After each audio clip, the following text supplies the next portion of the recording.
To all of you feeling alone, trying to find your way back home.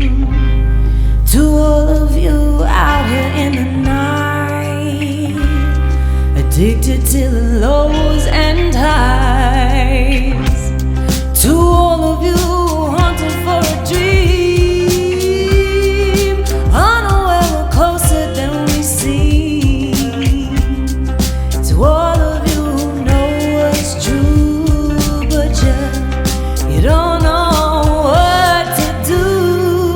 Hold on, don't let go.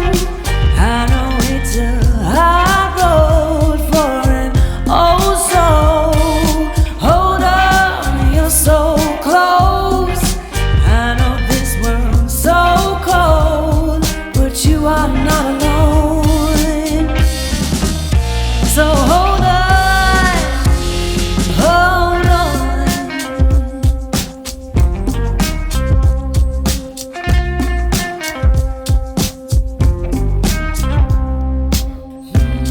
To all of you waiting for the day to say what's really yours to say. To all of you in your youth, nobody listened to you even though you got proof. To all of you who get so dark, I've been there too, I'll kiss your scars.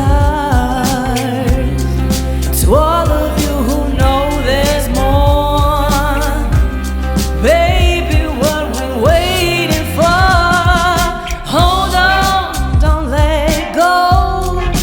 I know it's a hard road for an old soul. Hold on, you're so close. I know this world's so cold, but you are not alone. So hold on, hold on.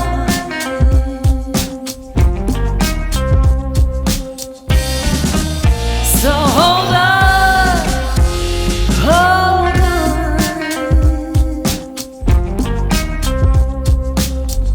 Hey, it's such a waste, and all these fake full of nothings out here throwing shade.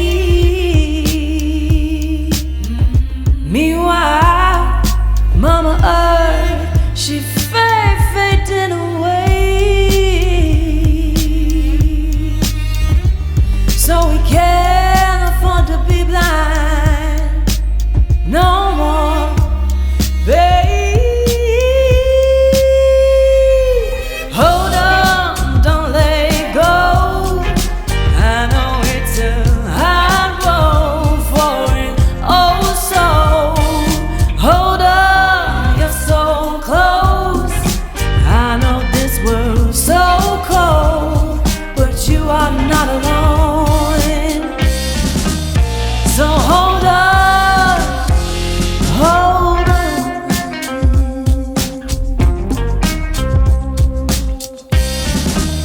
So hold on, hold on.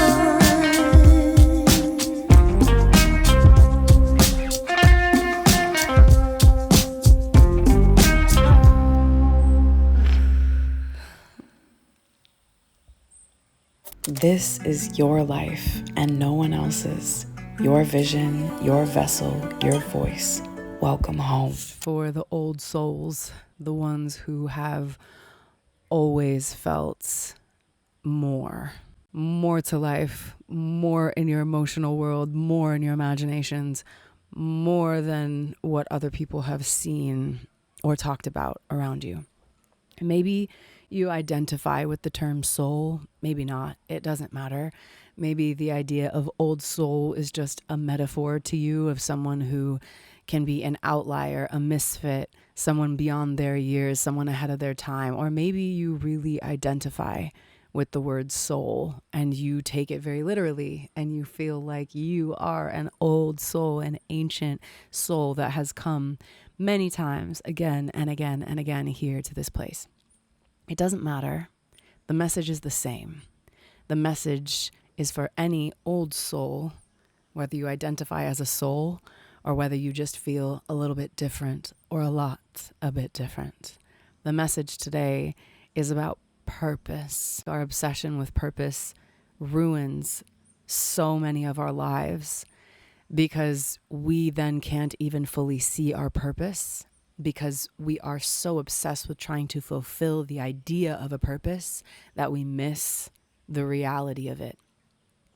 And today, the message that's coming through really strongly is coming from different conversations that I'm having with other creators, other old souls, other mentors, people around me that I'm hearing. And the conversation is around purpose, specifically soul purpose, the purpose that we feel like our soul came here to fulfill. For some of us, this is an obsession that starts at a really young age. Some of us, it's because we've accomplished so many other goals and achievements in our life and we're left feeling like something isn't fulfilled. And so we become obsessed with, what is my soul purpose? And there is nothing bad about wanting to have a soul purpose and be connected to your soul purpose and want to fulfill a soul purpose. That desire in and of itself is a beautiful thing that guides us all over the world. My obsession with it has taken me many incredible places.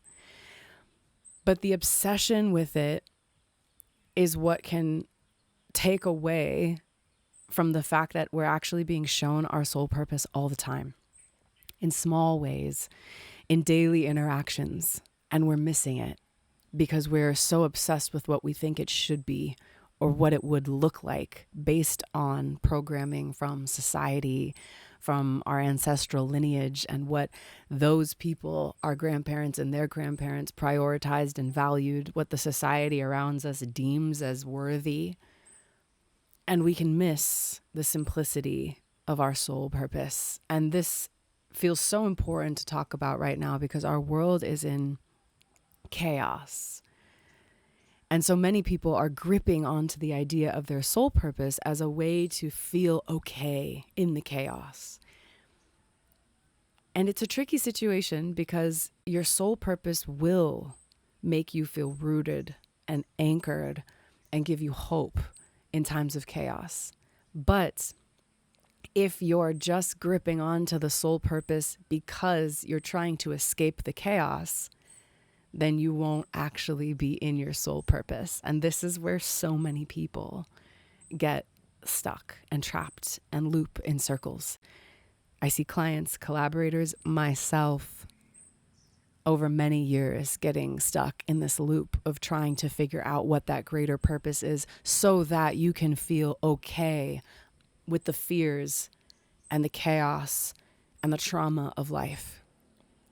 But you only find your soul purpose when you accept that nothing is going to take away the chaos and the fear and the trauma of life.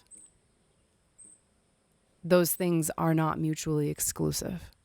Having a soul purpose and fulfilling a soul destiny does not mean that you won't question what we're all doing here. You will from time to time, but you will just have this deeper energy underneath you that carries you forward, that takes your pain and transforms it into power. And so today, this message is for anybody who maybe feels very clear about your soul purpose and you've been pursuing that obsession your whole life or for years. And maybe others of you who feel like you kind of know, but you go one step forward and a few steps back, and then you call it this, and then you call it something else, and you feel discouraged, and then you have another spark of hope, and then you come back and pattern again. The offering and the invitation of this message today is really one core question, which is, what do you think your purpose would be if it didn't have to matter to anyone else? Not a mother, society, a president, your wife, the people around you. What would your purpose be if your purpose was just for you? If it didn't have to seem more important to the rest of the world, what would your purpose be? And just see if something immediately comes up for you, because most times it does, but it feels ridiculous. It's like, oh, my purpose would be to play, or my purpose would be to make sculptures, or my purpose would be to fix houses. My purpose would be to lay around and read. It's stuff that makes us feel shame, guilt, ridiculous, absurd, stupid. But just pause for a moment and just ask yourself, what would my purpose be if my purpose didn't have to be important to anyone but me? Okay, first part of the exercise. Stay with me. And now ask yourself, is there someone in the world, in the universe, in some way that actually could be benefiting if that was my purpose? Maybe I haven't thought of that person yet. Maybe me laying around and reading means that I end up at a random bookstore one day and I have a conversation with someone at the counter and it changes their life. Maybe me making random stuff with my hands that society doesn't value means that I end up creating something small that goes to somebody as a gift when they're about to end their life, they're dying, and this thing creates clarity in their lifetime, and I would have no idea. Like, just play the game. Is there someone who could benefit from this purpose that seems like it has no importance to you? And just notice if you start to get a little excited thinking about it, or if you also start to feel a little bit guilty, like your inner critic is starting to tell you that this is a stupid exercise. And that's kind of your compass for how open are you to really connecting to your true purpose. And it's a very changeable thing. So if you find you're very negative as you think about it, it's okay. It's just a compass. It's telling you where you are. So you might be still in a lot of judgment and have a lot of blocks around your imagination that are keeping you from your purpose.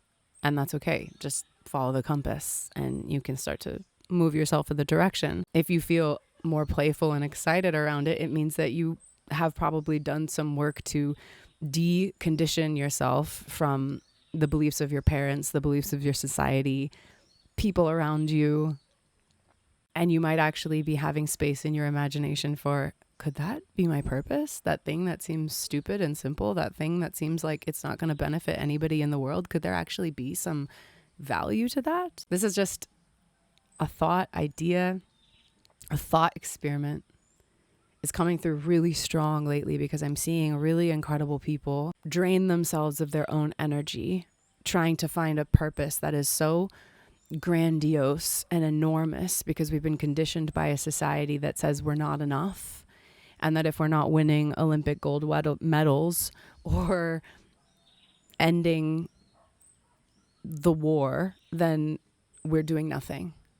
And this is not a message for the people who have been sitting around not trying to contribute anything to themselves or to their lives. Like, this is probably not for you if you are someone who has just happily spent your life in a completely entitled, I don't need to do anything for anyone because who cares? Like, you're a whole different journey than what I'm talking about right now. I'm talking to the people who are constantly almost haunted by a sense that we're not doing enough for the world, that our purpose is not enough, that we should be contributing more, that we should be making a bigger impact on the world and deeper imprints on history. And while this is such a deep part of our soul, it's part of our soul calling, we are certain people that are designed to care so much. We take it so far that we actually miss the very reason it was designed. The very reason it was designed was to help us to care just enough to always be contributing back, to be searching for a deeper sense of fulfillment, to be questioning the surface level of life. But we've taken it so far that we question everything, even ourselves. We don't feel fulfilled almost any time. We're hard on ourselves. We feel like we're never enough and we're never doing enough. And if that's you, I am very happy that this message has found you at this exact moment, because just having this thought with yourself, it's enough to change the course of your life and even your past. It doesn't matter if you've spent decades beating yourself up, making yourself crazy, being in addictive cycles, grasping at life, trying to figure out what's the purpose, what's the greater meaning for me here. You can take one moment right now, and in this one moment, you could just admit to yourself, maybe I made too much of it. Maybe I was taught to make too much of it. Maybe I was conditioned by a machine that wants me to be obsessed with being better and better and better and better, and I just took it too far. Okay, well, what would my life be like if I found the balance? Not saying, forget about it, I'm gonna live for myself, everyone else can just go fuck themselves. We've all tried that for a day or a month or a year or however long it lasted. It doesn't work because it's not part of your design. But how can we find the balance of really believing that us fulfilling a purpose that matters to us, even if it doesn't seem like it matters to the rest of the world, can we make ourselves really feel that that is enough? This is just a thought, an idea, an early introduction to this concept. I hope that it has sparked something for you that has allowed more layers to unfold. And instead of making you think more, I hope it will bring you back to the simplicity of just tuning in and asking yourself, if I had a purpose that didn't have to be important to all these other people, what would it be? And how possible does that feel for me? Does it feel possible? Does it seem ridiculous? And if it seems ridiculous, how can you surround yourself with more people who are living lifestyles like that? How can you surround yourself with more narratives of people who actually believe that that is enough? And if it feels possible for you, follow that curiosity. Just let your goal be what inspires you most next and follow that, instead of feeling like you have to make these enormous goals. But actually do follow those inspirations. Don't just have a bunch of ideas and scatter them around and also not think that it's worth pursuing. Actually follow them. You'll start to feel this feeling of fulfillment and purpose that isn't connected to one static goal about creating an organization or having a career or having a relationship. Your feeling of purpose and fulfillment starts to become the art of life. It's the art of how you uniquely and authentically are here to live your life that is nobody else's. And that is your purpose. Along the way, you may do amazing things. You may do some not so awesome things. And all of them are part of your purpose. You've probably been fulfilling a huge part of your purpose already, and you've maybe just been missing it because you're not calling it that. You're not seeing it that way. And that's my invitation for you today, is to just do a little bit of an internal life review about where you might have been robbing yourself of all of the purpose that you've already gotten clarity on. And where are you robbing yourself of it because you're saying it's not important enough to these other imaginary people that you're performing your life for? And what would it be like to fill your brain, your imagination, and your life with other people who actually appreciate what feels true to your purpose?